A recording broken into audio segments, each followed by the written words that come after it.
Malam tanggal 25 April 1986 menyelimuti Pripyat seperti malam musim semi lainnya. Kota ini, yang terletak di dekat perbatasan Ukraina dan Belarus, tampak tenang dan damai. Lampu-lampu jalan menerangi jalan-jalan yang sepi, dan angin malam yang lembut berhembus melalui pepohonan, menciptakan suasana yang hampir magis. Keluarga-keluarga bersiap untuk perayaan hari buruh, anak-anak tidur nyenyak, dan para pekerja di pembangkit listrik tenaga nuklir Chernobyl di dekatnya menjalankan giliran kerja mereka. Di rumah-rumah, orang tua merencanakan hari esok, sementara anak-anak bermimpi tentang parade dan perayaan. Di dalam ruang kendali pembangkit listrik, para insinyur dan teknisi fokus pada tugas mereka, tidak menyadari bahaya yang mengintai. Hanya sedikit yang bisa membayangkan bahwa saat-saat itu membawa mereka menuju momen yang akan mengukir nama Chernobyl dalam sejarah sebagai sinonim bencana. Pripyat, yang dibangun sebagai kota model Soviet, akan segera menjadi simbol kehancuran dan penderitaan. Warga yang menjalani kehidupan sehari-hari mereka tidak tahu bahwa mereka berada di ambang tragedi yang akan mengubah hidup mereka selamanya. Di dalam reaktor nomor 4, uji keselamatan yang direncanakan sedang berlangsung. Ironisnya dirancang untuk meningkatkan respons darurat pembangkit. Para pekerja, dengan penuh perhatian, mengikuti prosedur yang telah ditetapkan, tidak menyadari bahwa serangkaian kesalahan kecil akan segera berakumulasi menjadi bencana besar. Namun, serangkaian kesalahan dan keputusan gegabah mengubah pemeriksaan rutin ini menjadi ledakan dahsyat. Ledakan itu tidak hanya menghancurkan reaktor nomor 4, tetapi juga melepaskan radiasi mematikan ke atmosfer, mengubah malam yang tenang itu menjadi mimpi buruk tak terlupakan. Dunia menyaksikan dengan ngeri saat bencana Chernobyl terungkap, meninggalkan warisan yang akan dikenang selama berabad-abad. Uni Soviet memandang teknologi nuklir sebagai simbol kuat kehebatan ilmiah dan kekuatan industrinya. Penggunaan tenaga nuklir untuk tujuan damai menjanjikan energi bersih tanpa batas untuk menyokong negara Soviet yang luas. Pembangkit Chernobyl di Ukraina dibayangkan sebagai proyek unggulan, bukti kehebatan rekayasa Soviet. Namun, pengejaran skala dan kekuatan yang tiada henti ini terkadang mengabaikan masalah keselamatan, menciptakan lahan subur untuk masalah di masa depan. Inti dari bencana Chernobyl adalah reaktor RBMK-C2, sebuah desain yang unik milik Uni Soviet. Reaktor ini dirancang pada era Perang Dingin, ketika perlombaan nuklir antara Amerika Serikat dan Uni Soviet sedang memuncak. Desain ini dianggap inovatif pada masanya, tetapi menyimpan banyak bahaya tersembunyi yang tidak disadari oleh banyak orang.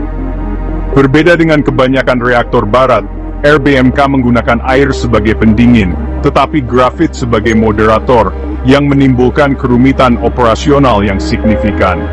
Kombinasi ini menciptakan tantangan unik dalam pengelolaan reaktor, terutama dalam kondisi darurat. Satu kelemahan fatalnya adalah koefisien kekosongan positif, artinya hilangnya pendingin dapat menyebabkan lonjakan daya yang tak terkendali. Ini berarti bahwa dalam situasi di mana air pendingin menguap, reaktor justru bisa menjadi lebih reaktif dan berbahaya. Selain itu, batang kendali memiliki cacat di mana penyisipan awalnya justru dapat meningkatkan reaktivitas untuk sesaat. Ini adalah masalah serius karena batang kendali seharusnya mengurangi reaktivitas, bukan meningkatkannya, terutama dalam situasi darurat. Kurangnya transparansi ini dan kelemahan bawaan desain RBMK menciptakan bom waktu. Pemerintah Soviet seringkali menutupi kelemahan ini, yang akhirnya berkontribusi pada bencana Chernobyl. Desain yang cacat dan kurangnya komunikasi yang efektif, membuat tragedi ini hampir tak terelakkan. Rangkaian peristiwa yang mengarah pada bencana Chernobyl dimulai dengan uji keselamatan rutin pada tanggal 25 April 1986. Uji tersebut ditunda, sehingga dilakukan pada giliran kerja malam oleh kru yang kurang berpengalaman dan kurang siap. Daya reaktor anjlok ke tingkat yang sangat rendah, jauh di bawah batas operasi aman. Bukannya membatalkan uji, keputusan dibuat untuk meningkatkan daya, membuat reaktor dalam konfigurasi yang sangat tidak stabil dan berbahaya. Kepemimpinan dan budaya operasional di pembangkit Chernobyl memainkan peran penting dalam tragedi yang terjadi. Wakil Kepala Insinyur Anatoly Dyatlov menekan operator untuk melanjutkan uji, meskipun kondisi reaktor tidak stabil.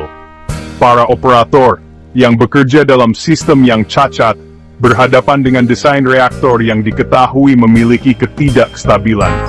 Keputusan untuk menonaktifkan sistem keselamatan penting adalah pelanggaran nyata terhadap peraturan operasi. Kombinasi kesalahan manusia dan cacat desain yang tersembunyi ini menciptakan situasi yang sangat buruk. Saat uji berlanjut hingga dini hari tanggal 26 April 1986, reaktor nomor 4 berada dalam kondisi genting. Para insinyur di ruang kendali berjuang untuk menjaga kestabilan reaktor. Mereka tidak menyadari bahwa mereka sedang berada di ambang bencana yang akan mengubah sejarah selamanya. Pada pukul 01.23.40 pagi, pemadaman darurat dimulai. Tetapi karena cacat desain batang kendali, hal itu memicu lonjakan daya yang dahsyat. Operator di ruang kendali hanya bisa menyaksikan dengan ngeri saat jarum pengukur daya melonjak tak terkendali. Daya melonjak drastis, menyebabkan ledakan uap besar, diikuti oleh ledakan hidrogen. Ledakan pertama menghancurkan atap reaktor, dan ledakan kedua menyebarkan puing-puing radioaktif ke atmosfer. Gedung reaktor hancur berkeping-keping, dan api hebat menyala di moderator grafit. Asap hitam pekat membumbung tinggi, membawa partikel radioaktif yang mematikan ke langit malam. Atom yang damai telah melepaskan amarahnya, dan dunia tidak akan pernah sama lagi. Zona eksklusi Chernobyl menjadi saksi bisu dari kehancuran yang ditimbulkan oleh kesalahan manusia dan teknologi yang gagal. Segera setelah kejadian, kekacauan dan ketidakpercayaan menyelimuti pembangkit listrik tenaga nuklir Chernobyl. Para petugas darurat pertama, yang tidak menyadari bahaya radiologi ekstrem, dengan berani memadamkan api. Banyak dari pahlawan ini meninggal secara menyakitkan karena sindrom radiasi akut. Penduduk Pripyat bangun di hari yang tampak biasa, tidak menyadari awan partikel radioaktif tak terlihat yang turun menyelimuti mereka.